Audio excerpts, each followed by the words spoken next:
बिस्मिल्लाहिर्रहमानिर्रहीम। दोस्तों, मैं हूं आपका अपना होस्ट इमरान लंगड़ियाल। तो दोस्तों, आज की वीडियो बनाने का मकसद आप लोगों को उसी टॉपिक के ऊपर गाइड करना है जिस टॉपिक को लेके मैं चल रहा हूं।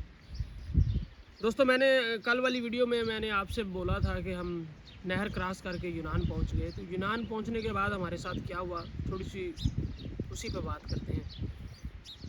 तो दोस्तों, लेकिन एक बात आपको बताता चलूं कि ये 10 साल पुरानी बात है। अब क्या हो रहा है, इस वक्त क्या होता है या इन दिनों में क्या होता है वहाँ पे, इस चीज़ के बारे में मुझे कोई इल्म नहीं है।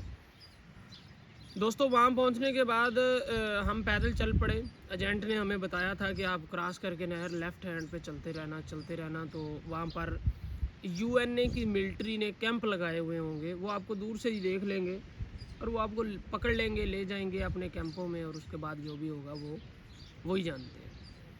दोस्तों, हम चलते रहे, सुबह हो गई, सूरज निकल आया। चलते रास्ते में हमें कपास के खेत भी नज़र आए। कपास के खेत भी थे वहाँ। तो दोस्तों, जैसे ही उन्होंने मिलिट्री वालों ने हमें देखा तो उन्होंने हमें दूर से ही इशारा किया कि आप अपने हाथ ऊपर कर लें, अपने बाजू ऊपर कर लें। तो दोस्तों, हमने अपने बाजू ऊपर कर लिए। उन्होंने हमें पकड़ा। सबसे पहले तो उन्होंने हमारी तलाशी ली। तलाशी लेने के बाद वो हमें थोड़ा आगे ले गए, मिलिट्री के ट्रकों में बिठाया, सीटों के ऊपर बड़े अच्छे तरीके से। हमें एक एक पानी की बोतल दी और हमें खाने के लिए एक एक सैंडविच दिया। दोस्तों, वहाँ से वो मिलिट्री के ट्रक हमें किसी करीबी गांव में ले आए। अब सही तरह से मुझे उस गांव का नाम याद नहीं है कि क्या नाम था, बॉर्डर के करीब ही था लेकिन वो गाँव। उस गाँव में ले आए, वहाँ हमें जेल में बंद कर दिया गया। वहाँ से हमें एक एक बंदे को निकाला गया और हमारे हाथों की उंगलियों के फिंगर लिए गए। हमें हमारा नाम, कहाँ से आए हो, कैसे आए हो, किस दिन पहुँचे हो, सब पूछा गया।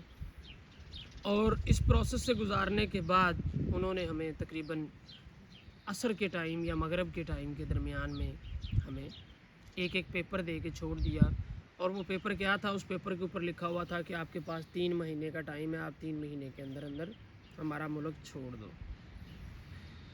तो दोस्तों, वो पेपर लेके हम बाहर निकले तो हमें पीछे जब इस्तांबुल से बंदे को भेजा जाता है ना यूनान, तो इस्तांबुल में उसके पास जितने भी पैसे, जो कुछ भी होता है, उससे हर चीज़ ले ली जाती है। उसे खाली जेब भेजा जाता है ताकि ये भाग ना जाए। तो उस थाने से बाहर निकलने के बाद बाहर आपको एजेंटों के बंदे लेने के लिए आए होते हैं। उनको एक कोड बताया जाता है और वो कोड आपको भी पता होता है कि जो बंदा आपको ये कोड बोले उसके साथ बैठ के चले जाना है। और वहाँ से लोग अगवा भी हो जाते हैं। फ़र्ज़ किया किसी और एजेंट का बंदा कोई और एजेंट ले जाए तो वो उससे पेमेंट करवाता है, मारता है, अगवा कर लेता है उसे।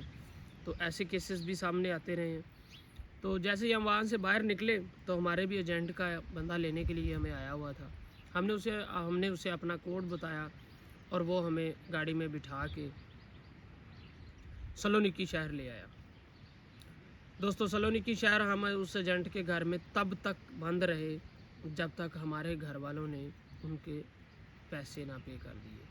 तो घर वालों को, क्योंकि मैं भी बता के नहीं आया था, तो मुझे अच्छी तरह याद है कि मेरे अब्बू ने एक प्लाट बेचा और प्लाट बेच के, अर्जेंट प्लाट बेच के मेरी पेमेंट की। मुझे गालियाँ वगैरह भी पड़ी, बहुत बुरा भला भी कहा घर वालों ने। तो अभी भी वो चीज़ें याद हैं। तो दोस्तों, वहाँ से निकलने के बाद मेरे कुछ दोस्त, कुछ जानने वाले जिनका तल्लुक बुरे वाले से था, उनके साथ मेरा राब्ता था, तो मैं उनके पास चला गया। यूनान में जब हम पहुँचे तो वो पंजाबी दी मिसाल सुनी है कि भुख नाल लै के पाकिस्तानों आए, भुख ख़त्म करने वास्ते, तो भुख यूनान भी साढ़े नाल ही आ गई। तो दोस्तों, यूनान में भी काम वगैरह नहीं थे, बहुत ही बुरे हालात थे यूनान के उन दिनों में। तो पाकिस्तानी ज़्यादातर जो थे वो फेरी का काम करते थे।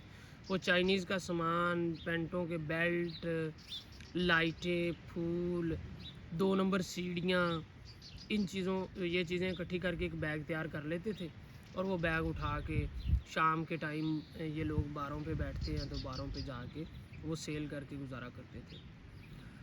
दोस्तों, मैंने यूनान में तकरीबन 4 माह गुजारे। 4 माह मैंने, जो टाइम मैं यूनान में रहा, 4 महीने, मैं फेरी का काम करता था। और फेरी के काम के अलावा दोस्तों मुझे एक कबाड़ खाने में जॉब मिल गई। کباڑ خانے میں کیا ہوتا تھا؟ تو کباڑ خانے میں بجلی کی موٹی تاریں چوری کر کے بیچی جاتی تھیں، اور وہ جو موٹی تاریں بجلی کی کباڑ خانے میں آتی تھیں وہ ہمیں کٹر دے دیا کرتے تھے، ہم وہ تاریں اوپر سے ان سے بلیک کلر کا جو کور ہے وہ اتار کے نیچے سے تانبے کی تاریں نکالا کرتے تھے صبح سے شام تک، اور وہاں پر ہمیں 25-30 یورو ڈیلی ویجز ملتے تھے۔ دوستو وہ کام بھی میں کرتا رہا اور پھیری کا کام بھی کرتا رہا۔ جس دن کال آ جاتی تھی کباڑ خانے میں کام کی تو وہ کام کیا کرتا تھا، جس دن نئی کال آتی تھی تو پھیری کا کام کرتا تھا شام کو۔ لیکن یہ کوئی جاب نہیں تھی، میں سیٹسفائیڈ نہیں تھا، میں ذہنی طور پر بہت زیادہ ڈسٹرب تھا، بہت پریشان تھا، لیکن میرے پاس مزید یونان سے اسپین آنے کے پیسے بھی نہیں تھے، تو مجھے کام کرنا تھا، کچھ پیسے اکٹھے کرنے تھے تاکہ میں ان پیسوں سے یونان سے اسپین آ سکوں۔ تو دوستو میں یونان سے اسپین آنے کے لیے تیار ہو گیا، انہی دنوں میں ہم رستہ وغیرہ دیکھتے رہے۔ سب سے بڑی بات یہ ہے کہ یونان تک آپ لوگوں کو ایجنٹ لے کے آتے ہیں، ایجنٹوں کے بندے گائیڈ کرتے ہیں، وہ کراسنگ کرواتے ہیں، بارڈر گزارتے ہیں، اور دوستو یونان سے اسپین تک میں بغیر ایجنٹ کے اپنے 4 دوستوں کے ساتھ آیا۔ نیٹ پہ گوگل میپ پہ بیٹھ کے نقشہ دیکھا، شہروں کا نام دیکھے، سڑک دیکھی کہ یہ سڑک جاتی ہے اور اس سڑک کے ساتھ ساتھ جانا ہے، سامان پیک کیا اور یونان سے اسپین کی ڈنکی شروع کر دی۔ تو یونان سے اسپین آنے کے لیے ہم جن ملکوں سے گزرے ان کے میں نام بتا دیتا ہوں: مقدونیہ، سربیا، کروشیا، سلوینیا، اٹلی، فرانس اور اسپین۔ ان سب ممالک میں ہمارے ساتھ کیا کیا ہوا، کس ملک سے سب سے زیادہ بار ہمیں ڈپورٹ کیا گیا پیچھے، اور یونان سے جس رات نکلے اس وقت کیا ہوا، یہ سب انشاءاللہ نیکسٹ ایپیسوڈ میں۔ اب تک کے لیے اتنا ہی۔ اپنا اور اپنے چینل کا خیال رکھیے۔ میری آپ لوگوں سے ریکویسٹ ہے کہ ویوز بہت زیادہ ہیں لیکن سبسکرائبر بہت کم ہیں۔ دوستو جتنے بھی ویورز ہیں ان سے میری ریکویسٹ ہے کہ میرے چینل کو سبسکرائب کریں، شیئر کریں، اور اگر آپ کو کسی قسم کی کوئی بھی معلومات چاہیے تو کمنٹس میں لکھ سکتے ہیں۔ اب تک کے لیے اتنا ہی۔